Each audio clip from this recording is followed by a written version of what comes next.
দর্শক, ঢাকা পোস্টের Facebook live page থেকে আপনাদের স্বাগত জানাচ্ছি। আমি সৌরভ। আমি এই মুহূর্তে রয়েছি দৌলতদিয়া 7 নম্বর ফেরিঘাটে। দর্শক, আপনারা আমার পিছনে দেখতে পাচ্ছেন যে এসবি সুপার ডিলাক্সের যে বাসটি আজ সকাল 9:30 থেকে কুষ্টিয়া থেকে ঢাকার উদ্দেশ্যে ছেড়ে আসছিল।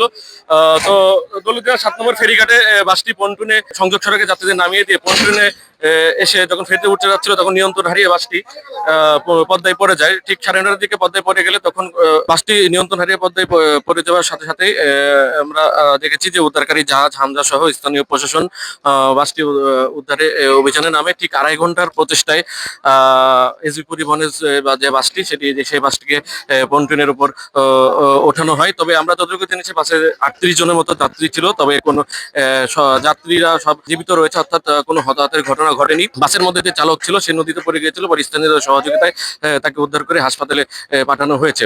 দর্শক, আপনারা জানেন যে গত 25শে মার্চ দৌলতদিয়া 3 নম্বর ফেরিঘাটে সদ্য পরিমাণের একটি বাস নিয়ন্ত্রণ হারিয়ে ঠিক একইভাবে নদীতে পড়ে গেলে সেখানে 26 জনের প্রাণ হানি ঘটে। ঠিক ওই রেশ কাটতে না কাটতেই আজ সকাল 9:30টার দিকে আবারও এসবি পরিবহনের একটি বাস পদ্মায় তলিয়ে যায়।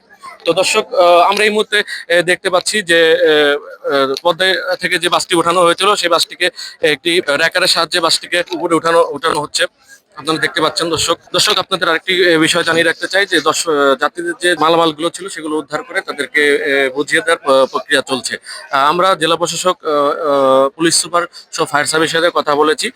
তারা যেমনটি জানিয়েছে যে এই ঘটনায় কোনো যাত্রী নিখোঁজ বা হতাহতের কোনো ঘটনা ঘটেনি।